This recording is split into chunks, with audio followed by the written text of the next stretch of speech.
Kabbalah, and the psychology of the soul, taught by Rabbi Tzion Krasnianski.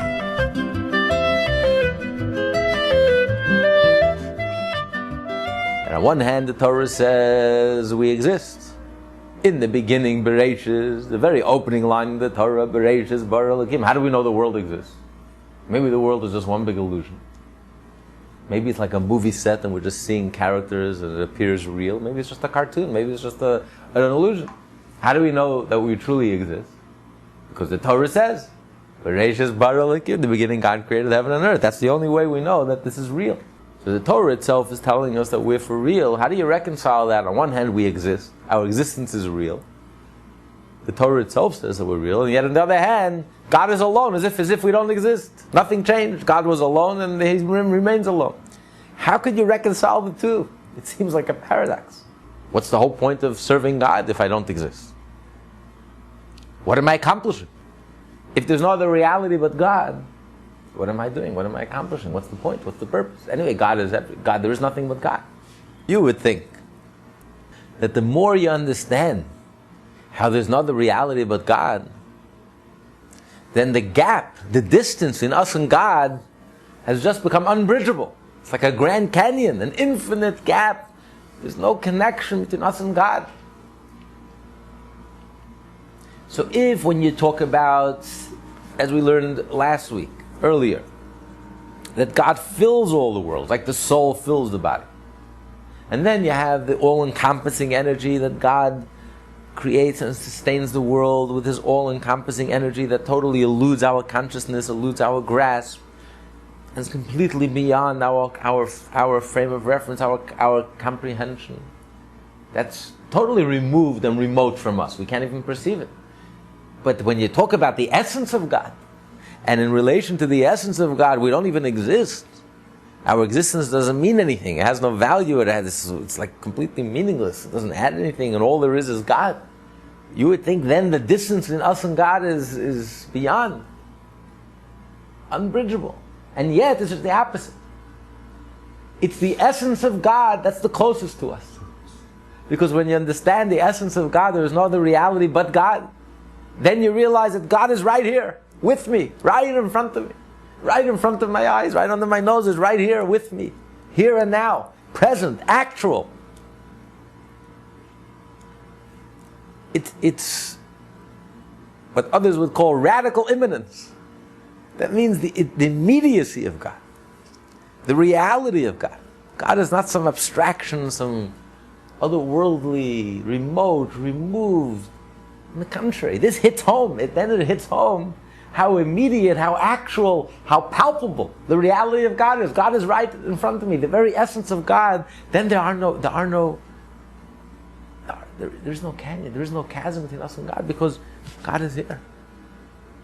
There's no other reality but God. That means God is within me. God is right here, in front of me, immediate. It's real as it gets. So this hits home in the most powerful way. The reality of God hits home in the most powerful way. It becomes actual and real to us. Not some abstraction. It's on the contrary. And that alone is also, it's counterintuitive. You would think that the more you understand that we're so distant from God and we're so nothing and we're so insignificant, on the contrary, the more you understand that, the more you realize how Hashem is right here and now.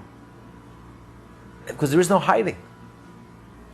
The whole idea that God is hiding could only affect God's projection, God's infinite light.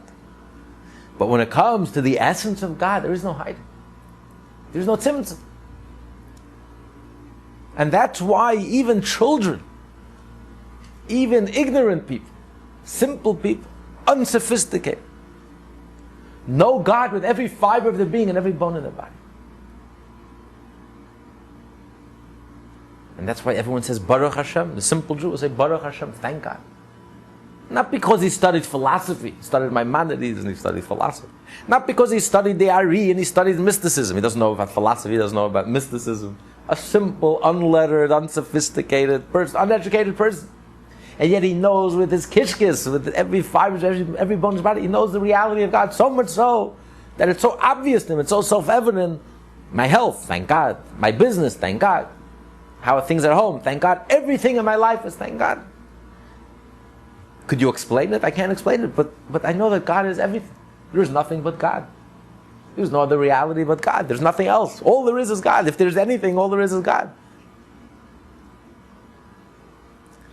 And the truth is, it's not just the Jewish people.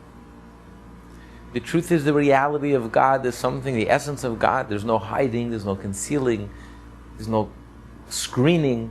The essence of God is so obvious and self-evident and so palpable that not only Jews but even non-Jews, every human being knows God with every fiber of their being and every bone in their body. And the proof is, if you think about it, the philosophers prided themselves that they call themselves the enlightened ones. Why are they the enlightened ones? What makes a person enlightened? Because when a person overcomes the fear of death, when the philosopher, through his brilliance and through his intellect, comes to the realization that death is part of life. Without death, there's no life. Just like without up, there's no down. Without right, there's no left. You can't have one without the other. Without pain, there's no joy. If there's no shadow, there's no light. So one brings the other. They're both connected. So they have risen above the fear of death that motivates the masses. And they're above it. They realize that death is part of life. There's nothing to be afraid of. And they can accept death with equanimity. This is the definition of an enlightened person. Comes along the Torah and says, a person who doesn't mourn on a loved one that dies, it's not because he's enlightened. He's endarkened. This is a monster, a cruel, inhumane person. Because the masses that these who suffer from superiority complexes make fun of, the masses are more in touch and more in tune with reality than these great philosophers. Why is it that 6 billion people instinctively mourn death? It's the greatest tragedy. It should be the most logical thing in the world. Everyone we know dies. We don't know a single person who hasn't died. The exceptions of Elijah the prophet, or the few exceptions, we don't know anyone who hasn't died. So logically, death should be like, you go to sleep, you live the life, you say goodbye, good night, and go to sleep. Why is death such a tragedy?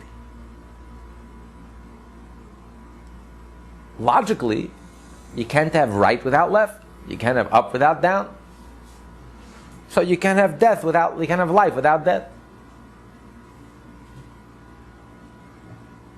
And why do we fight against suffering? You can't have joy without suffering. And why do we fight against evil? You can't have good without evil. The two are seemingly inseparable. Isn't that the position of the enlightened philosopher and the enlightened mystic who realizes that there is no right and wrong and all the dualities are really just part of the same? Inseparable. And yet, instinctively, 6 billion people cut across all cultures, all educational systems, in their gut, just know that there's something wrong with that. And hate evil, and hate lies, and fight evil. And fight pain. And the reason is because God is not an abstraction. God is a reality. God is, period. There is nothing else. When we say God is one, not only there's one God and not two gods, or God is unified within himself. What we're saying is there is no other reality. God is one. There's only one existence. God is an absolute being. And therefore, since there's nothing but God, God's being is absolute. Therefore, he doesn't need anything else to define him. We, who are not absolute beings. We need something to contrast us. We need something to define us. We need the opposite to define us. So right needs left to define it. Good needs evil to define it. Wisdom needs foolishness to define it. Light needs shadow. Joy needs pain. Life needs death. But that's only from our relative existence, our relative point of view. But from God's absolute point of view, and ultimately the only point of view, just like God's being is absolute, so goodness that comes from God is also absolute. There can be absolute good without any evil. There can be absolute life without death. There can be absolute light without any shadow. There can be absolute joy. As the prophet says, "V'simchas olam aresh Mashiach will come." There'll be an eternal joy. There won't be no longer any shadow. There won't be no longer any evil. That's the revolution of the Jewish belief of Mashiach. The Jewish belief of Mashiach is so counterintuitive. It's so revolutionary. It's so beyond our whole frame of reference.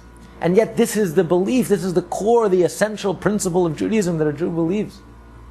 And we know now Kishkis, we know that there's a world where it's absolutely good, where there's absolutely life. There won't be any death anymore. Bila hamavos al netzach, Hashem will swallow up death forever. The tragedy of death will come to an end. The tragedy of evil, of lies will come to an end. Darkness will come to an end. Shadows will come to an end. Pain will come to an end. There'll be absolute joy, absolute goodness, and absolute life. And it's not just Jews who know this, but it's universal. 6 billion people know this truth. Even though you can't explain it, it's inexplicable. It makes no sense. The philosophers are completely right, logically and philosophically and mystically. They seem to be 100% correct. But we know a deeper truth that they don't know, that eludes all these darkened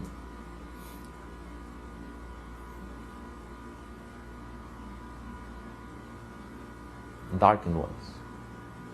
The truth is that the masses are truly the enlightened. They know, in their kishkis, they know the reality of God. And when you know the reality of God, you just know that something is wrong. When you see death, it's gut-wrenching. It's unnatural. Everyone we know dies, but you can never make peace with it. Something is wrong with this picture. It makes no sense. Death makes no sense. When you're confronted with evil, your blood boils. It makes no sense. When you're confronted with lies and deception and evil, you can't accept pain. You have to fight pain and suffering.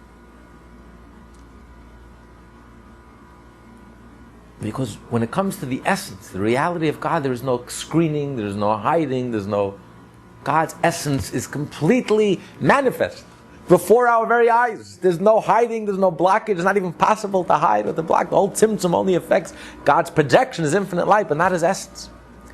So when it dawns upon you, and you understand it with a very penetrating understanding, and then you deepen, you reflect on it very deeply, until it evokes a response inside, something stirs inside of you, you realize the reality of God is right in front of you. It's here and now, immediate, actual, real as real. The only thing that's real as anything. The Kotzker Rebbe once asked his Hasidim, he says, where is God? Where is Hashem? So they said, Hashem is everywhere. So he says, no, Hashem is wherever you let Him in. When you let Hashem into your heart, when you let Him into your mind, when you let Him into your consciousness, when you're aware of Him, when you're aware of His presence, when you feel Him, that's where Hashem is.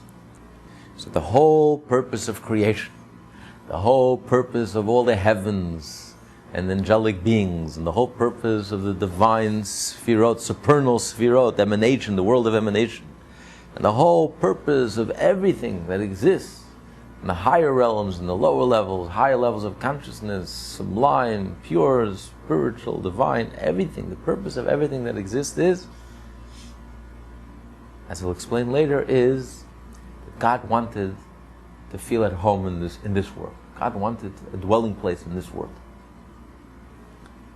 And it's only when we let Him into our lives, and we willingly choose to allow Hashem to enter into our lives, it's only then that God's essence becomes manifest. So again, this is completely counterintuitive. This is completely revolutionary. This is what distinguishes Judaism from all other religions, which place the emphasis on the higher, the sublime, love and meditation, and philosophy and the spiritual. And Judaism emphasizes the material, the physical, the action, the deed. It's this world that is the holiest of all the worlds. What the heavens and the heaven of heavens cannot contain God. And where is God found? Where is God's abode? Where did God give us the Torah? Who did God marry? Where did He create the temple? Where does He feel at home? He doesn't feel at home in the heavens and the heavens of heaven. Where does He feel at home? In this world, in this physical existence, in the lowest of all the worlds. This world is the most sacred. This world is the holiest. This world is the Garden of Eden. And the ultimate reward will be the resurrection, when the souls who are in heaven for thousands of years, growing in leaps and bounds on a daily basis, they can't wait to come back into the body in this world. This world is the holiest of all the worlds. Completely counterintuitive. How can this world be the holiest of all the worlds? With the greatest potential. Which is also why this world is the most corrupt and the most decadent. Because the greater the potential for good, the greater the potential for the opposite. This is the most dynamic of all worlds. Everything that we do in this world affects all of the worlds, including the divine realms. Everything.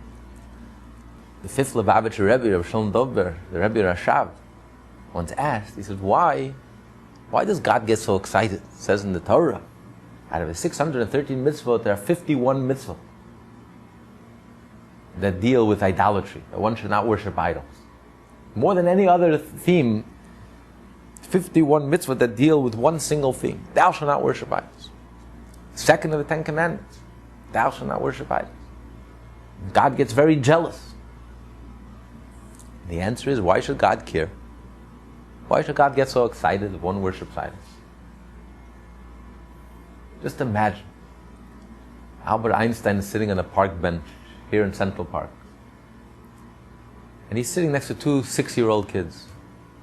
And he overhears a conversation. One kid is telling the other, I heard in my home that Albert Einstein is the greatest genius alive today. Perhaps of many generations. And his friend, the other 6-year-old, responds to his friend. He says, I read his theories. Frankly, I'm not too impressed. I don't know what the whole commotion is all about. I'm not too impressed. What do you think would be Einstein's response? You think it really bothers him what this little 6-year-old Schmendrick thinks about it? He's the greatest genius, or not the genius. This 6-year-old is the maven of geniuses. He'll smile to himself. It's like a joke. It's amusing. Well, multiply that infinite times. The distance in Einstein and a 6-year-old kid is nothing in comparison. There's an infinite difference in us and God. The greatest genius and God. So imagine God's response if a human being decides, if some atheistic professor scratches his head and decides that there is no God. Very amusing. I mean, really, that really is going to change things, because he thinks that God does exist, as if that means anything, it matters, it changes. I mean, the whole thing is it's amusing at best. Think of Einstein and the child. It's completely amusing. And yet, why does God get so excited? God becomes jealous if a Jew worships idols. You deny my existence. God gets so excited. What's the explanation? Because that's the idea when you say God is one. If God is an absolute being, and there's no other reality but God, then God's reality can't be 99.9%. If something is 99.9% real, it's 100% not real. So the moment you say that God is limited to certain enclaves of religiosity, Jerusalem, Crown Heights, Muncie, Borough Park, Williamsburg, if God is relegated to the heaven and the heaven of heavens and to holy, sublime places, but outside of those enclaves, God doesn't exist. Or if there's one human being who in his heart and mind, God doesn't exist, That's a direct contradiction to the essence of God. Because if God is real, then God has to be 100% real. That means that 14 million Jews, every last Jew has to feel connected. 6 billion people, every last human being has to be a righteous Gentile, has to feel connected to the divine, has to allow God to enter into their hearts and their mind. And if not, God's reality is not real. And that's why the Torah says, in Exodus, the end of the parsha, the Torah portion of Beshalach, that God does battle with Amalek, because until Mashiach comes, God's name is incomplete. We're not allowed to pronounce God's name, and His throne is incomplete. And that's why Mashiach is such an essential part of Judaism. Why is that so essential? Why can't I just serve God and worship God? And if there are people who don't believe in God, why does that take away from my connection and my awareness and my service of God? Because the answer is, it's only when every human being will accept God, willingly accept God as their sovereign, and allow God to enter into their consciousness, into their hearts and their minds. When every Jew will be proud of their Jewishness and feel connected. And when every human being will feel that he's created in the image of God, and he's a descendant of Noach, and live up to that role model, and become a Ben Noach, a Noahide, righteous Gentile, following the Torah, Noahide laws, the 7 Noahide laws. It's only at that moment that God will become, that God's essence, that God is real. Because if God is real, then His reality has to be able to permeate even a world like ours. A world where God doesn't impose Himself on us. In heaven, they have no choice. God is revealed. God is manifest. God projects Himself. So of course they're nullified to God. It's almost like God imposes Himself on the angels. But God created a world, our world, where He's hidden and He's concealed. And it's a very earthy world. And yet, even in this world, God is confident that we, on our own, we will come to the realization and willingly and deliberately accept upon ourselves. Not because we have no choice. We have a choice. He created the world with His freedom of choice. And we on our own will have the wisdom and come to the realization and the awareness of the truth, of the emes, that there's no other reality but God. And we'll willingly, deliberately and willingly choose to enter into this relationship and to connect with God. And there will be a moment, the Torah promises, and it's not just a detail. Maimonides says this is one of the 13 principles, and the Chafetz Chaim says this is the principle of all principles. Because a Jew who doesn't believe, who doesn't anticipate, who doesn't yearn for this moment, misses the entire point of the entire Torah. Because if you believe in the truth of God and you believe in the reality of God, then you must believe that there will be a moment, there will be a time when every last Jew alive in this world and every last human being that's alive, except Amalek, which is incorrigible and will be wiped out because Amalek is irredeemable. Amalek is like toxic waste. The absolute evils in this world, the Hitlers of the world, they are irredeemable. The hardcore anti-Semites of the world, they're irredeemable. That's Amalek. But the 70 nations of the world, 6 billion people, every last one of them, every race, every color, every nationality, every last one of them, from one end of the world to the other, will come to recognize and accept the sovereignty of God, willingly and deliberately. That's the world of Mashiach, and it's only then that God's name will be whole, will be allowed to pronounce God's name, God's will be revealed. So therefore, we affect God. Because if we don't open our hearts, and we don't open our minds, and we don't allow God into our consciousness, then in a certain sense, God is not real. Because what you're saying then is that God is real in 99.9% of the universe. But in my mind, in my heart, God is not a reality. That's a direct contradiction to the truth and the essence of God. So it's only in our world that God's essence is revealed. A world where God is hidden and there's freedom of choice. And even in this world, God's reality could permeate our reality. We can come to the realization, we can open our hearts and open our minds and open our awareness and make that connection. We affirm the reality of God. More so than the heavens and the heavens of heavens, the angels with all their sublime spiritual elevation, inspiration, have nothing on a human being. Have nothing on us.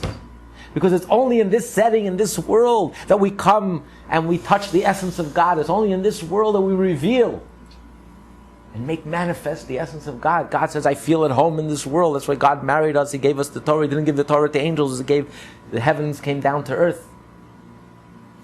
And God told us to build a temple. He only feels at home in this world. The heaven, as King Solomon cried out in astonishment when he built the first temple in Jerusalem.